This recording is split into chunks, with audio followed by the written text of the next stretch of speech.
Hello and welcome to the Wonket Weekend Live Chat. I am Robin Panacchia and this is the lovely and talented Stephen Robinson. How are you doing today, Stephen? I'm well, Robin. So let's hop into this. So you've been writing a bit about the return of the great old days of child labor, Yeah, and actually, Liz had that one this week, but I've been covering it otherwise. But yeah, they're very, very excited about putting children back to work again.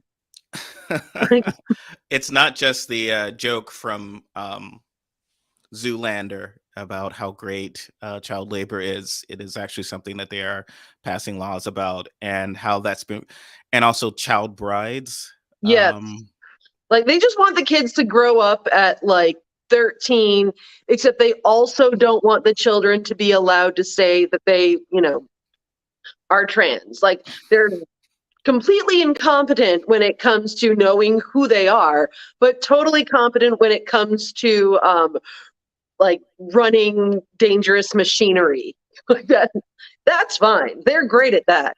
Yes, I mean, you don't want to mutilate. A child can't decide whether to mutilate themselves with gender affirming care, but they perfectly can decide whether to lose a hand Yeah. in a factory.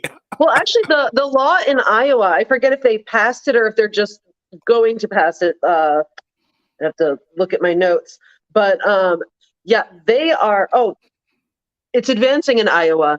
Iowa is looking at a law that would allow 14 and 15-year-olds to work in meatpacking plants and would like shield the businesses from like any kind of civil liability if they die or get injured on the job.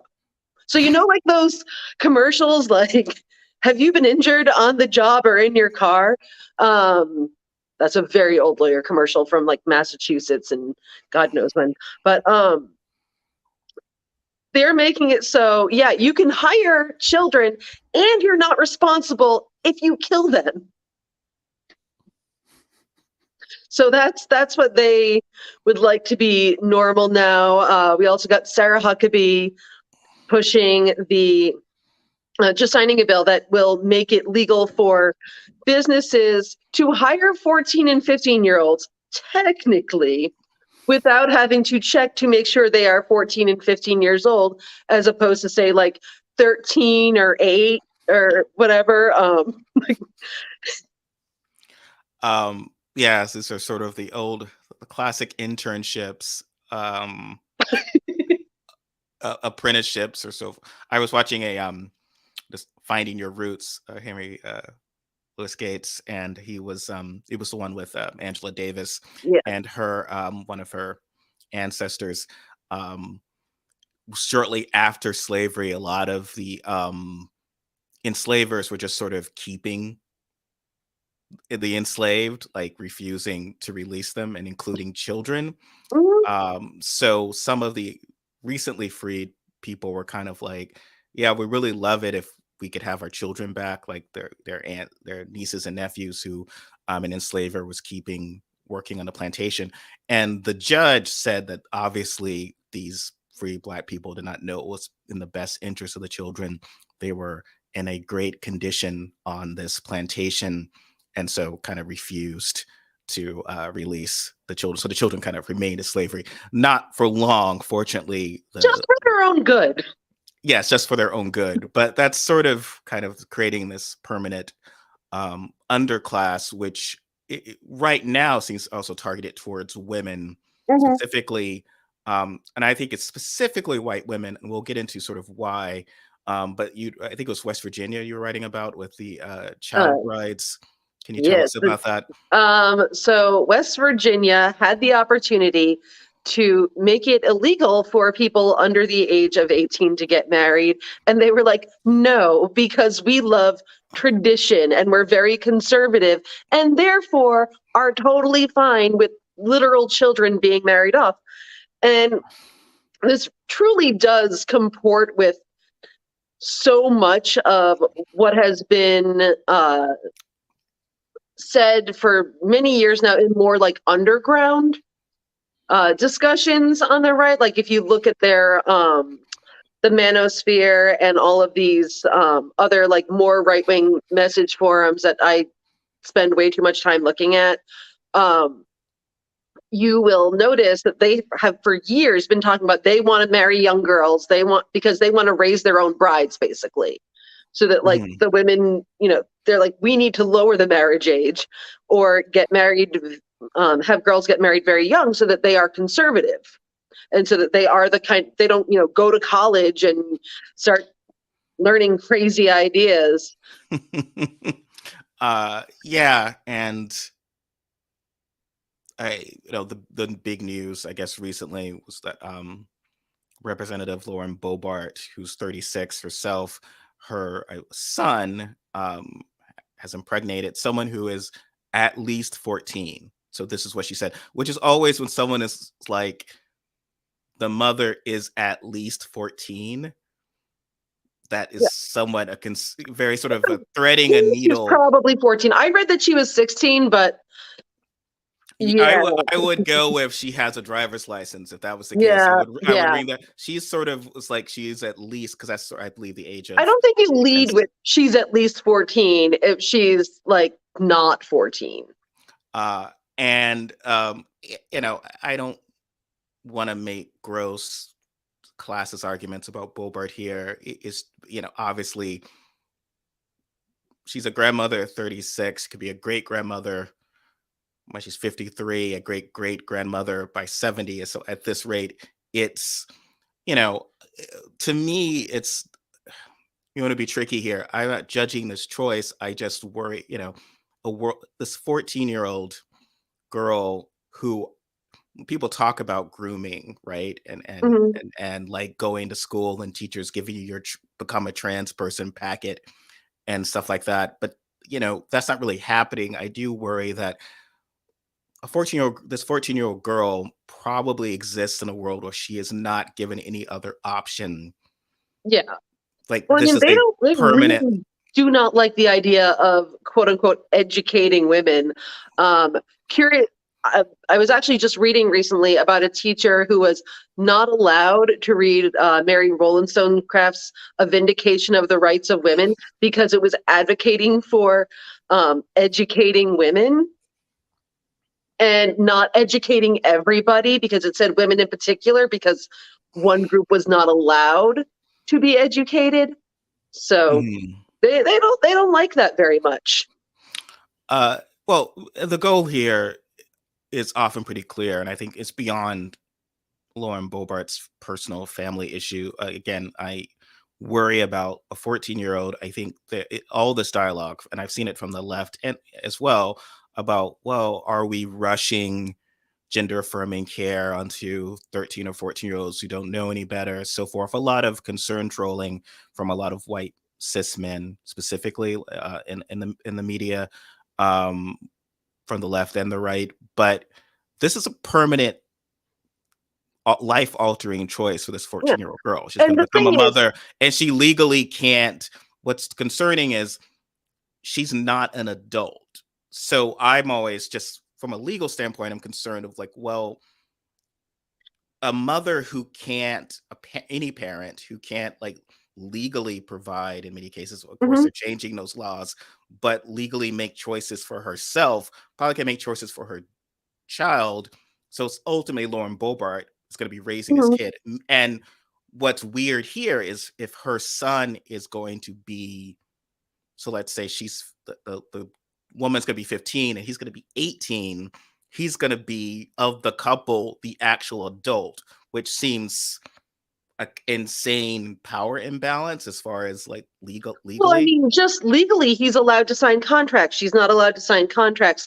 He's, allowed to drive. If she is underage, she's not allowed to drive.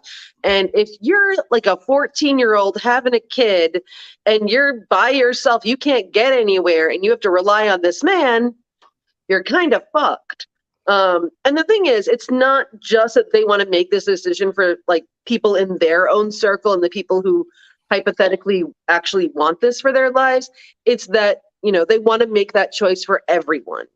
Mhm. Boebert last week was also going on at CPAC about how she wanted to take funding away from any school that teaches sex ed. And that was like right before the whole she's going to be a grandmother thing came out. And, sure, it's fine. If you're, I guess I'm not going to actually like judge people for, getting pregnant at a young age. A lot of people, it happens to a lot of people. I actually went to my first baby shower when I was like 12, but it's a thing that happens, and people either decide to have abortions or they don't. And now they're not going to necessarily be able to make that choice. So we're going to have a lot more teen pregnancies happening. But what they want is to not educate girls and boys and, school children about, using condoms, about using birth control, because they want their babies.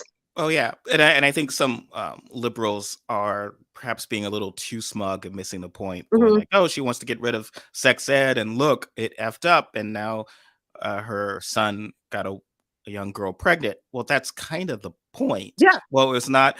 I mean, yes, it seems as silly as my refusing to let my son, when he's of age, take a driver's ed course, but I'm like leaving the keys to my car, like I'm handing it to him, and it's like go ahead, drive the car. I'm not going to teach you how to use it properly or whatever. But they don't care. They want the accidents. It's not a gotcha. This is the point. We do want these teenagers having babies, because that way, women are going to be much less likely to go to college. They're going to be much less likely to, be able to provide for themselves, and they're going to be a lot less able to leave their husbands. Yeah, which is one of the other things that the right is pushing lately has been they want to get rid of no-fault divorce. Like they want to go back to the 50s, and they are not fucking around. Like in the 90s, they wanted to go back to the 50s, but they weren't like, here is our actual plan. Now they're like, oh no, we've got a plan. You're not going to be able to divorce your husband. You're not going to be able to provide for yourself if you do. And you're going to be, barefoot and pregnant. Although I still, yeah. Well, and this is one of those instances, and I often say, where people often mock the right or Republic. It's not so much that they are, yes, they're evil, but they're not particularly wrong. So I want to play something that Jesse Waters at Fox News had said shortly after the midterms, where Republicans underperformed. Democrats are dominating the cities. I mean, absolute dominations, 85 to 15 types of spreads. Also, single women are breaking for Democrats by 30 points. And this makes sense when you think about how Democrat policies are designed to keep women single. But once women get married, they vote Republican. Married women, married men go for Republicans by double digits. But single women and voters under 40 have been captured by Democrats. So we need these ladies to get married. And abortion is really driving turnout. In some cases, it drove turnout more than inflation. They're also teaching our children in schools. So you have hardcore Democrat females in school with your kids for 8 hours a day. So there's a brainwashing pipeline that runs through women and children, and it's starting to show up on election. So core feminist women. He said this on television. Yeah. So like it's not like in Fight Club where they're it's underground and it's like in a basement or something, and these guys are talking or whatever about the first rules of Fight Club. It's literally if Tyler Durden had his own 8 p.m. primetime show pushing his agenda. Like this is actual. They're not in this closet. They are saying the quiet part out loud, and they have no problem doing it. And, I, for a very long time, covered the manosphere and all of the, incel red pill shit. This is the kind of stuff that you only used to hear on those kinds of forums like 10 years ago. People were not necessarily, people on television were not regularly spouting this, and saying it out loud. They were the ones making memes about how, the sexual revolution ruined everything for them because women were allowed to choose who to have sex with. And they literally do see marrying women as a way to subdue us, really. They're like, these women need to be subdued. You need to marry them so that they don't vote for things that help people. Well, but again, he's not wrong. So if you look at some of these exit polls, um, there's a drastic distinction, and the sort of unheard parenthetical there is white women. Like Yeah. that's where Oh you yeah. have the distinction. So black women, a black woman in the most rural part of Georgia, without a college degree, still voted for Raphael Warnock. Still was like, Herschel Walker, are you crazy? No differently Mhm. than the black lady in Atlanta who has a master's degree in queer studies or whatever. There's not that drastic distinction. So, of all the demographics specifically, I mean, there's a slight difference between white men who go to college and white men who don't, but they're still white men break for Republicans. So Mhm. it's still considered bank for Republicans. The clear distinction is white women who are married, unmarried, white women who go to college, white women who don't go to college. That is the clear breaking point. White women are the largest demographic, of the electorate. And so that determines elections. Republicans see this. If you look at how Mhm. Democrats lost Ohio in 2016, it was from white women without a college degree. And I think a lot of people were shocked that this happened in 2016 because they thought Hillary Clinton was going to run the tables there, which was I always don't. They somewhat vastly weird. underestimate the amount that certain conservative women really, really, really hate feminists and hate women being in having any kind of power, having any kind of independence. Like they're actively mad about it. Oh yeah. Um, There was when like it was, such a weird bubble with that, right? Because Mhm. I grew up in rural South Carolina, Greenville, South Carolina, and again around the black women I grew up around, they loved Hillary Clinton in the Mhm. early '90s, whatever. Um, when I was around any white woman, and I worked at a grocery store with again white women without a college degree, often sometimes with a high school degree. They were like the checkout ladies, whatever, working in there. Hated Hillary Clinton, hated her for many of the reasons you had described, right? And I think it's been 30 years of that. It hasn't necessarily changed, and it's fascinating. I think but that's the key, because if you don't, that's the group really Mhm. ultimately. If white women without a college degree, if you lose these women, you're going to lose in the Rust Belt. You're not going to get to 270. That's a kind of a key difference, or at least keep the margins down. That's what I always say. I think Yeah. sometimes in 2016 there was a sense of, oh well, it's happening. Like Chuck Schumer famously said, oh yeah, we're losing some, but we're going to gain 2 additional voters in the suburbs, which actually didn't happen. And then you started getting I blown out. want the suburbs so look up, but But they it haven't. didn't work out. I know, I know. All I can ever picture, I'm like, they're like, why don't they just go to like a Vera Bradley store and just park there and find out what they want and do that? But I think really like one of the reasons for that is that if women, white women who don't have a college degree, there was a time when they had more of an, like economically, where they had more of an option to stay home and not have to work and not have to struggle. And so, they in certain ways may see women being successful or just outspoken or just liberated as a threat to themselves. The thing that I'm working on for tomorrow is about Ben Shapiro's crazy ass trad wife sister, Abby, she has obliterated feminism, by the way. In one video, it's crazy. Obliterated all caps. And her whole thing, yeah, I love it. um, I love it when they do that. I won't. At almost 50 and in a different world. I won't.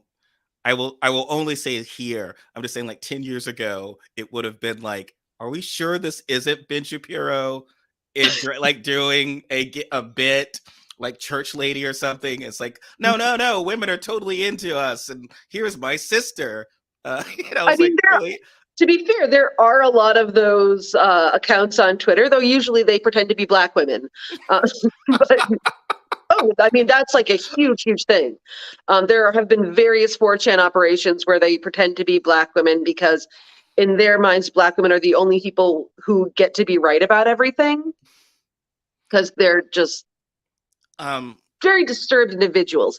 But you were saying her whole about Shakira, yeah. yeah, her whole thing is, you know, these feminists, they won't let us stay home and be stay-at-home mothers, and they want us to go out and hustle and blah blah blah. I'm like, no one's fucking asking you to do that, lady. Like literally no one cares what you are doing with your life. You can stay at home, you can not stay at home. No one cares. We don't have time to be mad about that because you're taking away our reproductive rights and trying to put our children to work in factories. Like, Well, this is why I would ask you, Robin. So there's often the pushback that feminism is not a zero-sum game. Equality, everyone can have everything, right? And I tend to be more cynical that often sometimes the world, because people are terrible, the world can be a zero-sum game. And I've been in situations, my wife is a lawyer. So it's a world where, 30 years ago, because of feminism, she's able to have this position that she might not have 30 or 40 years ago. And there'll be these events where it's still sort of structured on the old system. So it's like the law firm partners go and work all day. It's like a retreat. And the spouses will go by the pool or have drinks and talk about lady stuff. Except I'm one of the ladies, right? And it's me and a woman who's a lesbian, because a woman is openly out as queer and her spouse is there. And so we're there with the ladies having the drinks. And you sort of see, okay, well, there was 10 spouses who were in the club or by the pool having the drinks 30 years ago. Now that's a much more diverse group of the oh yeah, spouses. It's me, it's my Black ass, it's this lesbian woman. It's not the lady who got her MRS degree, for instance. yeah. So that lady, when you're trying to sell her on, hey, look at how great Steven's wife is, what he's going to do, and her queer partner has been able to succeed, she's like, well, no, you've reduced the options for me as this is what I do. And so I think there is a perceived sense of you are making it harder for me to Mhm. be the stay-at-home mom or to be whatever. I don't want. Because you won't be that. And Yes. I do think one thing that I do think is interesting, and I'm just not even sure if I'm just sort of tossing this out there, but during the 50s and all those old time days of yore where people think things were super great, there's this idea that all women stayed home. All women did not stay home. I think probably about 40% of women were still working in the 1950s, even after they were all told to go home after World War II ended. And those women were largely women of color, and they were Oh yeah. largely poor women. It's a And so total they never social class. had that. There was never that, for the most part, that idea that this was a thing that, works out well for people. Well, Like, and maybe that's the distinction as to why this schism is mhm. among white women and not among Black women. I mean, that have been, and Black feminist writers Mhm. have called this out. I read this in one of Angela Davis's books about a, a sort of centering of whiteness in the feminist Oh, movement early absolutely. on about we're now going to stop working in the home and whatever. It's like, well, we got out of the home, but you have a Black woman in your home. Like Yeah. Black women have been working from the word go, right? And so it was a sort of classist thing. And that is sort of the challenge of, to the extent that feminism can present as a Mhm. sort of Oh, upper white absolutely, for class sure. issue, it kind of, and you've said this, so it's not just me, it's sort of Yaz Queen, we can all be CEOs type feminism Yeah, which is that gross.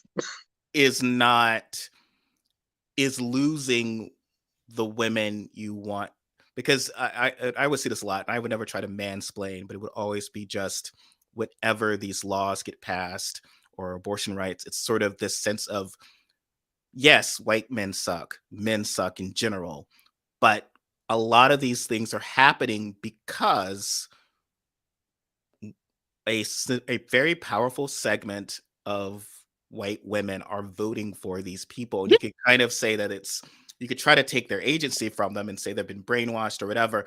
But if that's happening, we've got to figure out how to reach these women before that happens or whatever. But go ahead. I have an idea actually. It is an idea that was very popular in the, I believe, like 1960s, 1970s with Italian anarchist women, and it is wages for housework.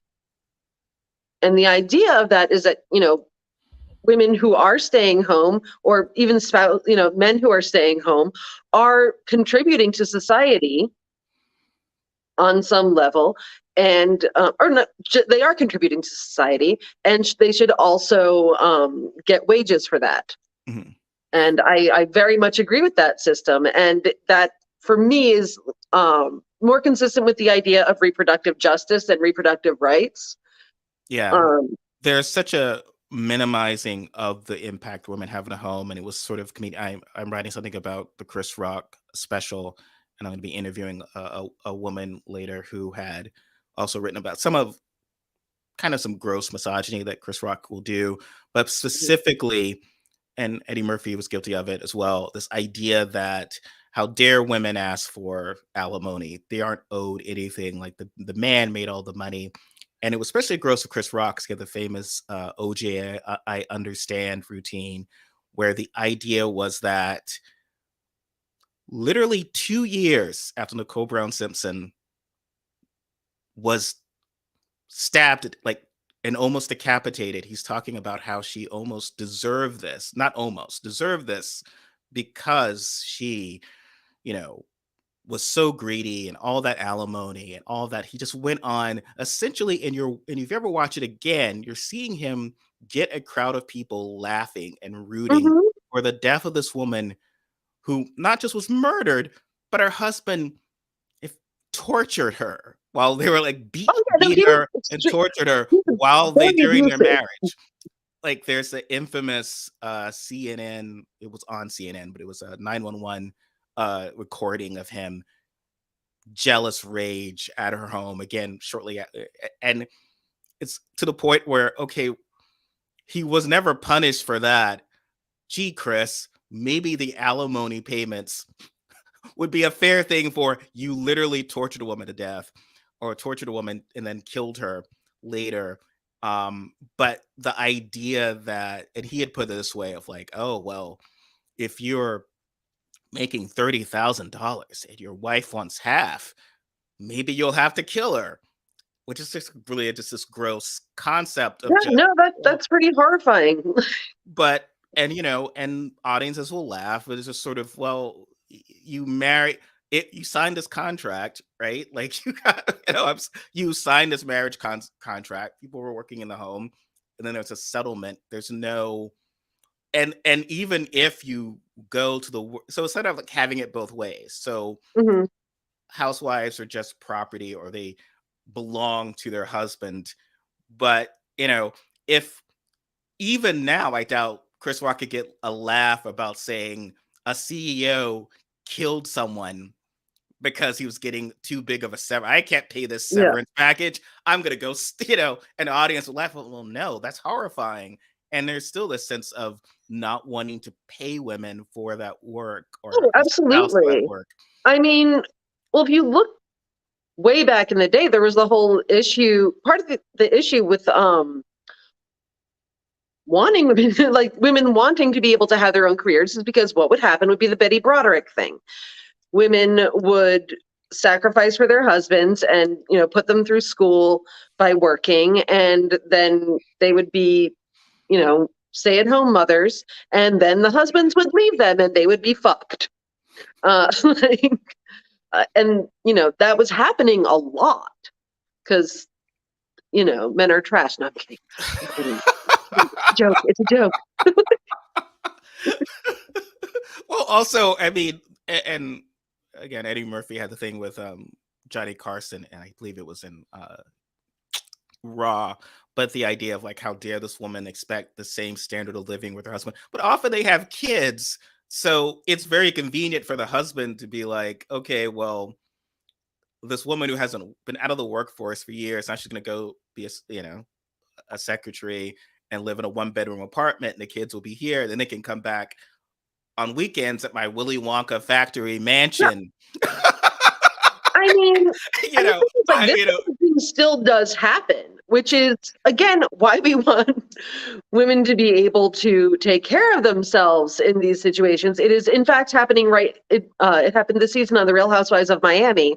Um, the guy just left his wife who had not been working and was like, "You have like a month to move out with the kids because I'm bringing my new girlfriend here, who is a 27-year-old model." And he sucks.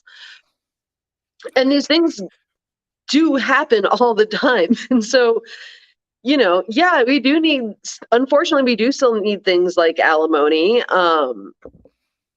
There needs to be something that protects people. And I do think that if we did consider that a little bit more, that might be one way to reach these people. Also, again, not being team, no children should not be doing labor because, well, going back and to no, Lauren. your child should need, no child brides. Well, it's going back to Lauren Boebert. It's not as if yeah, she is stupid, and I doubt that college would have helped her stupidity. I think Ted Cruz is well educated She found formally, and ways he's to whatever. support herself. She did. Yeah, So, but that is very different. Raw cunning, as Robin Colcord on Cheers said, is perhaps different from actual intelligence. But I it's when you talk about wanting people to go to college, it's become this sort of elitist kind of concept. But we mhm, do live in a world where the corporate, like, they want people not to. I just want to sort of, you just want to be clear. They want you to not. The reason Republicans are like, oh, you don't have to go to college, is so they can then say you don't deserve a living wage because you didn't go to college. So it's like the same mhm, person. It's like that lady in the gingerbread house who's fattening you up isn't have your best interest at heart here. Like, so when Donald Trump Jr. made that horrible comment at CPAC about John Fetterman, he called mhm. a man who just had a stroke and suffering from depression a vegetable. And he was just, oh, she have a living, should be, you know, flipping burgers or whatever. Just his view of what a vegetable should be doing. That's what he thinks of working class people. Mhm, And these people shouldn't have a job. But so that's kind of what is facing a lot of people. And with automation and others, like, mhm. what are the options for, and especially when you can hire a 12-year-old. So what is the future for this 14-year-old, for Bobart's soon, I presume, soon to be daughter-in-law? I'm What trying to is think of the which state future? it is that one of their attacks on child labor involves like allowing kids to work if they get married or work more hours if they are married. Because there are like rules about how long kids can work, how late they can work. And I can't think of what it is, but it's one of the states that is doing that. Um, I do think that we need to be working on creating more jobs that people can have without having to go to college. And we do need to be working on, I think working towards a future with less work in general. Mhm. Like we're doing it's kind of sad that we are, doing all of this stuff that would hypothetically make less work for people to do, but no one can benefit from that other than the people who own that technology and who will be getting rid of workers in order to do that. It's not, we're all benefiting um, No, like, no from more it. back without the backbreaking labor, I can't provide for my family. Yeah. Instead of being, maybe I shouldn't have to be John Henry. Maybe this Yeah. maybe this machine is good for me because I shouldn't be doing this, and I can live to, I don't know, Yeah. 50.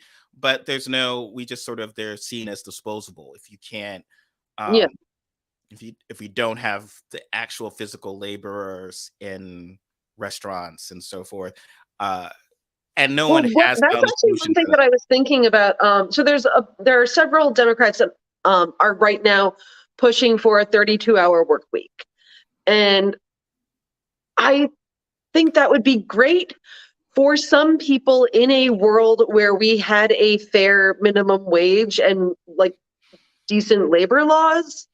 But as someone who has had to work shitty jobs that are not non-salaried, where you're getting paid hourly, I don't. I know that places will not um, pay you the same amount that you were getting paid Oh before. yeah. I know that they won't. I was kept at 39 hours because the boss did not want to. I was a manager, kept at 39 hours because the boss did not want to have to pay for insurance for me, for health insurance. Like that was, and Yeah. that was that's very common. Like in that industry, um, they will do anything to not have to pay extra. So if they had to pay overtime after 32 hours, they're not gonna like hire people after, give people more than 32 hours of work. And they're not going to pay as much for 32 hours as they would pay for, 39.545 hours. Um, and yeah, it's, No, I mean, you know, we have a capitalist system, and you're supposed to sort of ignore that a lot of our standard of living, current standard of living, is rooted in that capitalist system in having slavery, right? That mhm. slavery is supposed to be this weird thing that doesn't, communism is terrible because look at what Stalin did and Castro, but capitalism, you can't bring in enslaved people as perhaps exhibit A, that it can be abused or needs to be heavily regulated, because essentially people will essentially steal labor from people they've kidnapped and are torturing to death. Yeah, So a lot of our system is still kind of structured that way, and the only way to regulate against that recalls doing things that immediately gets called socialism. So the idea is that everyone has the freedom to grow and evolve, but their argument for freedom is always just that no matter how hard you work, maybe you will die poor, but maybe your kid will do better than you. Or in this really which is rural always been a town very weird model. where Like, everyone is dirt poor, in that town, one of them becomes wealthy. I mean, that's sometimes a weird part of the Finding Your Roots show, because I'll just be weeping at this, horrible, like how these Irish people were living like miserable. But it's like, oh, but 200 years later, this movie star came from that stock, and it's like, yes, that's my working stock that got me here. And it's like, oh no, these people lived in misery. This should not no, happen. I've always hated that. I have always hated that. Like, no, that doesn't make anything like that's not good. That Those is are actually bad. Yeah, that and the irony is that clearly Bobert is disproving that narrative. Like they used to call Marco Rubio a empty suit with a great, backstory, because he was like his working class parents and worked hard, and then he's succeeded, and here's how he succeeded. And so, as you say, Bobart might not have gone to college, just education, found a way to survive, opened a business, went to college. But then the idea would be that her kids would do better than she would, or would have other opportunities to do better. And now that does seem somewhat limited. Not always, and you could have a perfectly good life, but I feel like I don't want to be the kind of goofy liberal who's not acknowledging the reality that the way the world is structured, these people would be living very difficult lives. To the extent that they won't, it's because their mother is a congresswoman who's gonna, lean on the grift heavily. Mhm. But I grew up with people in these situations. I went to high school. I personally, the look, I just remember very clearly this kid I knew, Jason. I knew him, I grew up with him, whatever. Never allowed in his house. Parents very raised, but we were as friendly, as close as you could be in those conditions. And I remember I was about to leave for college. He was not. He'd gotten a 14-year-old pregnant. And it was that sense of like, he gave me a sort of really sort of good luck. Oh man, I envy you type of. It was really moving. I always remember it. He was Mhm. like very supportive, despite all the crap that designed to keep us apart. He had fond memories of me. I had fond memories of, we would hang out in school, and his life was going to be he was not going to leave town. He was going to do, and it wasn't like, oh, hurrah, great, I'm doing this. He had ambitions as much as I did. He was smart, but this was a path he was going to be on. Yeah. And I don't want to demonize that path, but I don't want to glamorize it. I feel like we live in a world where Well, it is very tough for people. there's a difference between having things as an option and having them as a set path where that is your only option. Mhm. And I think anything when it's, well, you have to do this, you have to do things this way, is oppressive to some degree. Like, even if it was like, you have to eat birthday cake every day, you'd be like, I'm very sick of birthday cake after a while. Like, anything where it's like, it's something that you have to do and you don't have another choice ends up being a bad time. Mhm. Yeah. Pie, on the other hand, sorry, team Uh, pie always. did you ever watch the show Superstore? Yes. I They, watched it before you did. I all told right. you it was good, but I know that you are in love with that lady. Yes, the great Lauren Ash, hilarious. But a lot of I'm that. actually in love with the dude, so Oh, he's so dreamy. the gentleman, he used to be on Mad Drop Men, Dead Diva and if I Mad recall. Men. But Drop the Diva also show I used to watch. But I loved that show so much, so underrated. Sorry. but with Good. Superstore was the idea of the same concepts of like no one had health insurance, people keeping people without health insurance, keeping people below enough hours to live and survive. Um, and yes, it's structured on a sense of I we will make billions of dollars, but we can't really guarantee that our employees will, survive the year, really. Like that's gonna be their own Well, I problem. mean, the model is basically having employees that can't survive the year. That is, they don't feel. We have a problem where, these corporations do not feel responsible to any degree to, ensure that the people that they employ can afford to live somewhere, can afford to eat, like not even like the basic, necessities. They're like, we're just going to pay people as little as possible. And, Walmart is a big part of the reason why wages have stagnated so terribly for people, um, like for workers in general.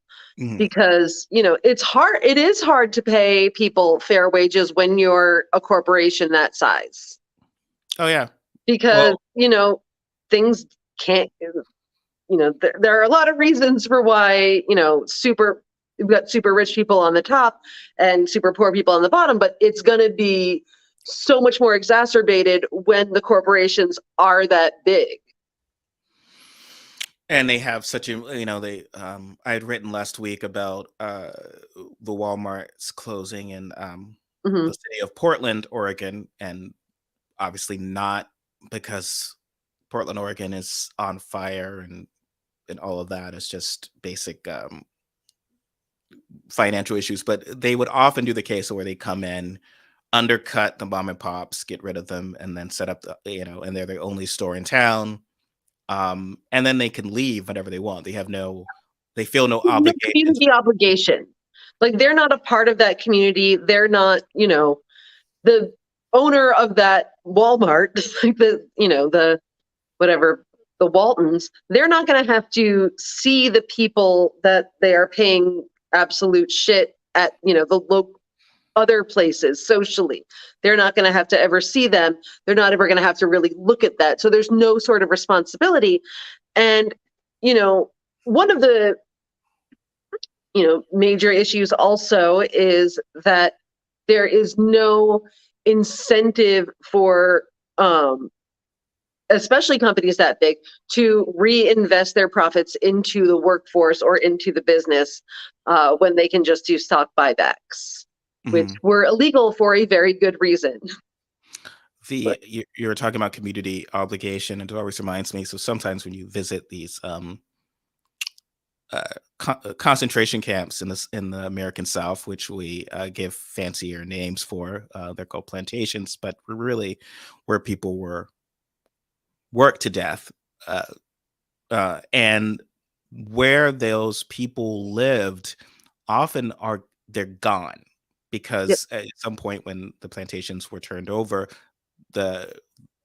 where these people live, which should have been kept as a sense of history, but they were considered eyesores, right? Because the slave quarters were just dilapidated. And I always think of like, okay, well, this should have been kept for historical purposes, but also when you think about it, gee, massa, this is your own property.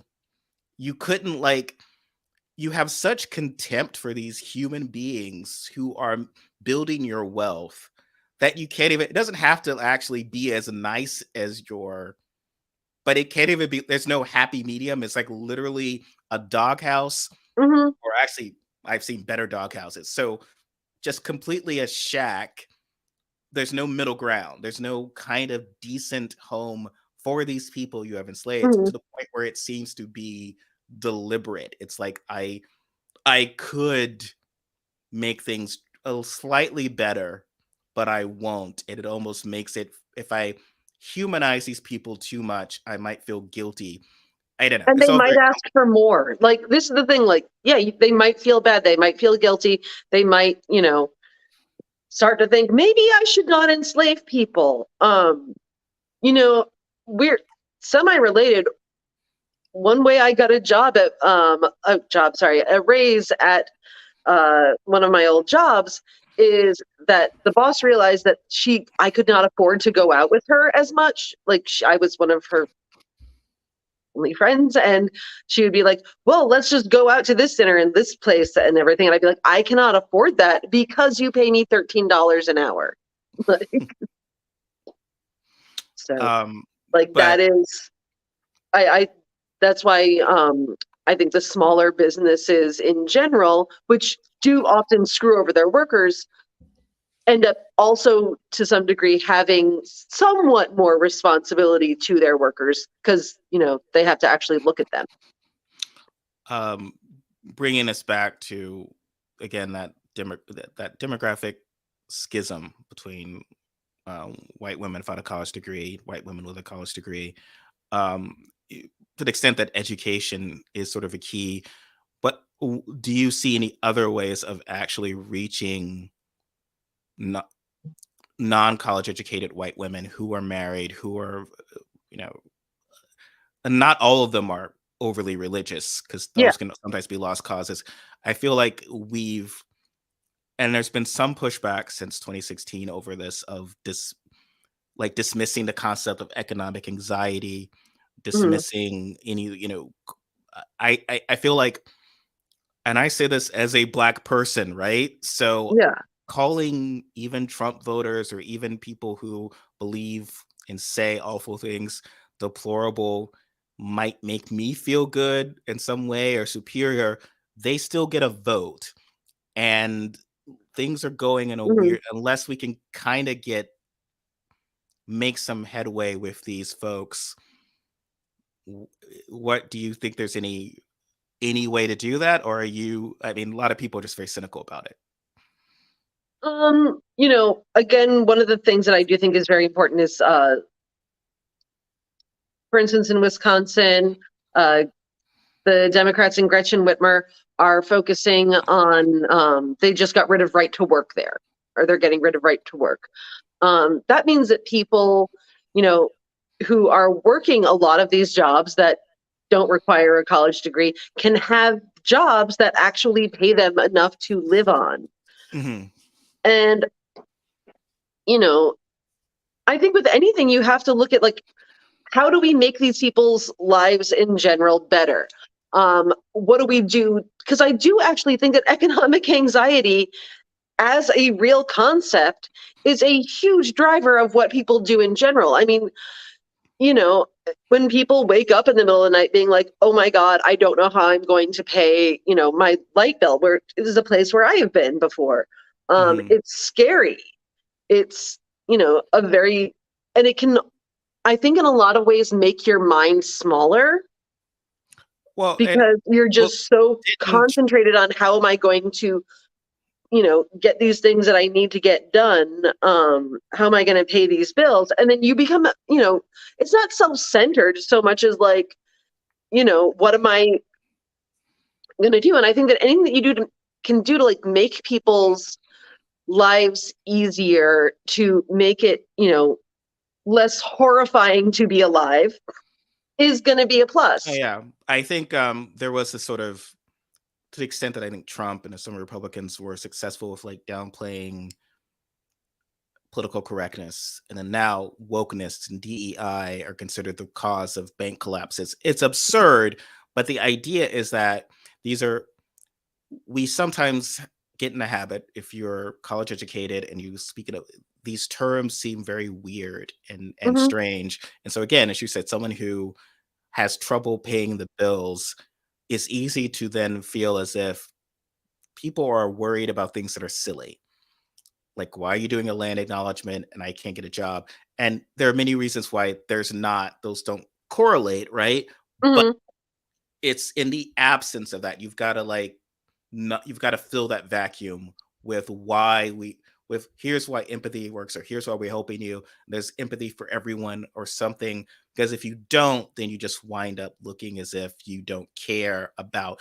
And you're not supposed to say this about 2016, but Mhm. you feel it's not everyone's racist and sexist. There were some people who felt as if people in charge did not care about them specifically. Mhm. Well,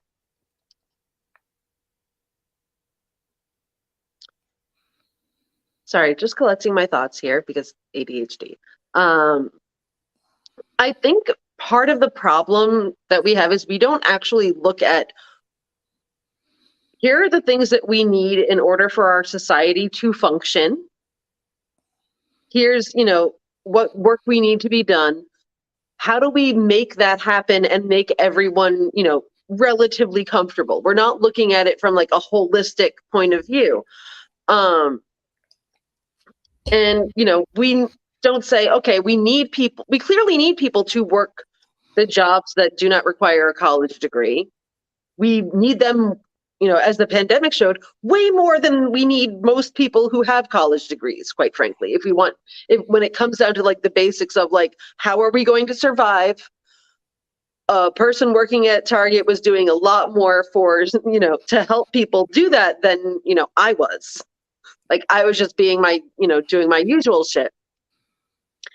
And we need to be able to say, okay, we need people to do that. And so therefore they need to be able to survive. If businesses are going to come to our cities or states, they need to, you know, figure something out with the landlords, frankly, and in order to figure out how much do people need to be paid here in order to actually live. And, you know, there's such a huge discrepancy, I think, between, you know, the cost of housing and the cost of, you know, the amount people are actually getting paid. And, you know, meanwhile, people want to complain about the homeless. Mhm. But we're just sort of throwing everything together, you know, throwing everything up against the wall and seeing what sticks. Like, we don't have Oh enough yeah. doctors. You know, we don't have, you know, it occurs to no one, hey, maybe we need to, you know, make medical school free so that we have enough doctors. Like, why are we charging people to become doctors when we actually need doctors? we need people to be able to survive. We need people to be able to be housed. We need them to eat. We need them, to perform certain functions in our community. If we are all going to collectively survive as a society, we need them to have health care. We need all of these things. And, this whole like individualist Oh yeah. mindset Well, a is, functioning city, just, yeah, needs that, right? It's because with New York, whenever people talk about like a Biden raising taxes for people, and people are like, well, in New York or San Francisco or these major cities, $400,000 a year isn't that much. And they list all this stuff. I am sort of sympathetic to that. I've lived in New York. It is very expensive, but I also will finish the thought and will like, okay, well, if on a six-figure salary, I felt pinched in New York and I wasn't, lighting cigars of hundreds. I was just living in New York. What about the guy who sold me coffee that morning? yeah, Who got like New York definitely for to function, it's not like some gated community. To function, you need people. It's like, well, eventually if the person can't afford to live in New York or in San Francisco, we're seeing it in Seattle and in Portland, and then it's like, okay, well, why don't I could probably sell bagels in a different city. Why am I commuting to go to yeah, sell rich jerks? Except we create this sort of vicious circle where places where it's cheaper, it's horrific for minorities or and people of color or queer people. And then we sometimes say, oh, you need to go move to these big cities, so yeah. that's where Because we that's can where the be. jobs are, which is, I don't think very helpful. And I live in a Yeah. big city. I love it here. I live in probably one of the cheaper big cities, or at least the part of, Chicago that I live in.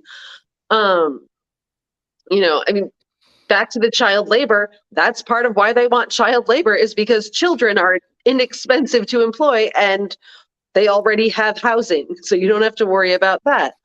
Um, you know, One of the things that I think does get labeled as, oh, you just want to help like, fancy people, is the idea of free college, free public college, which like, was the case. Like it was almost free for like most of the Mhm. last century. It only became absurdly expensive within like the last, I think, 40 years, and like excessively. And if we're going to have a society where people say, okay, we only want to hire people with college degrees, then you don't get, then if you want a society where you get to say that when you're hiring people, then you need to pay taxes for like people to be educated enough to work for you. Like it's not, Well, Trump's children still had to work for their father, even with every advantage they would have had and being, bought into the best schools possible. So God help them if they had to actually compete thanks to yeah, free public, free college with, actual intelligent mammals. We're almost at time here. Thank you for this discussion, Robin. But I go back, tie it all back up. In Michigan, Gretchen Whitmer won white women, and I think mhm, she only lost white women if without a college degree by like 6 points, which is tremendous. yeah, So I am a big Whitmer booster for down the line because, of course, you don't. To me, it's like, look, if you want to run for president, show me you can win Michigan, Wisconsin, and Pennsylvania. It sucks to have to use that calculus, but yeah, literally my life is at stake, and based on this next election. So this is the system we had. Thank you, Joe Manchin and Kristen Sinema, for not doing the filibuster, killing the filibuster, so we could have made DC and Puerto Rico a state and had more senator. There were ways that we could kind of have fixed the situation, but we didn't. And this is the system we have, and we need to win these voters if we're going to keep a Trump reprise. yeah, yeah. Yeah. We need to. So yes, your movie next week is going to be School of Rock. Also in other news, I would like to wish a very happy 77th birthday to Liza Minnelli, who I am sure is watching. And thank her for giving me a reason to wear this sequin top that I bought at Marshall's one time and then never wore. Yeah. So That does look like the it's, I'd included a clip in my birthday tribute to her. I'd included a clip of her in an outfit. It looks sort of similar to that. I So. literally bought this thinking, oh my gosh, it's so Liza Minnelli. Like, because that's a normal thing for people to do. Yeah, she's wonderful. Yeah. Well, yes, thank you, Robin. Thank you, everyone. Like, share, subscribe to the At the Wonkat YouTube channel, and we will see you next time. Thanks.